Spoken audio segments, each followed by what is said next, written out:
2023 വൻ ഹിറ്റ് ചിത്രങ്ങളിലൊന്നായിരുന്നു നെൽസന് ദിലീപ് കുമാർ സംവിധാനം ചെയ്ത ജയിലർ. ഇപ്പോഴിത് ആരാധകരെ ആവേശത്തിലാക്കി മുത്തുവേല് പാണ്ഡ്യ തിരിച്ചുവരുന്നു. ജയിലർ 2 ചിത്രത്തിനായി വീണ്ടും കൈകോർക്കുകയാണ് രജനിയും നെൽസണും. ജനുവരി 14-നാണ് സൺ ടിവിയുടെ യൂട്യൂബ് ചാനലില് പുതിയ ചിത്രത്തിന്റെ ടീസർ പുറത്തിറങ്ങിയത്. ജയിലർ ആദ്യ ഭാഗത്തിന് ഗാനങ്ങളും പശ്ചാത്തല സംഗീതവും ഒരുക്കിയ അനിരുദ്ധ രവിചന്ദറും ചിത്രത്തിന്റെ ഭാഗമാണ്. അനിരുദ്ധും നെൽസണും തമ്മിൽ ഒരു സ്പായിലിരുന്ന് നടത്തുന്ന ചർച്ചയിലാണ് ടീസർ വീഡിയോ ആരംഭിക്കുന്നത്. പുതിയ പ്രോജക്ടുമായി ബന്ധപ്പെട്ട ചർച്ചയ്ക്കിടെ അവിടേക്ക് ഒരു കൂട്ടം ആളുകൾ കടന്നുവരുന്നു. സ്ഫോടനങ്ങളും വെടിവെപ്പും നടക്കുന്നു.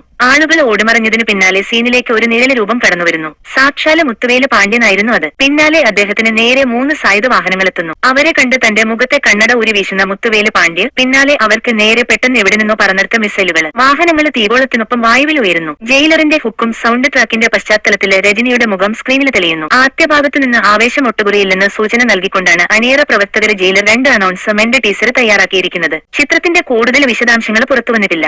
മോഹൻലാല്, കന്നഡ സൂപ്പർ താരം ശിവരാജകുമാര്, വിനായകന്, ജാക്കി ഷ്രോഫ് തുടങ്ങിയ താരങ്ങള് അതിഥി വേഷങ്ങളിലായെത്തിയ ചിത്രം ബോക്സ് ഓഫീസിലെ വൻ ഹിറ്റായിരുന്നു. അനിരുദ്ധിന്റെ പശ്ചാത്തല സംഗീതവും പാട്ടുകളും ഹിറ്റ് ചാർട്ടിൽ ഇടം പിടിച്ചു. രജനിയുടെ ഒടുവിൽ പുറത്തിറങ്ങിയ 3 ചിത്രങ്ങളില് ഏറ്റവും വിജയം നേടിയതും ജയിലർ തന്നെയായിരുന്നു.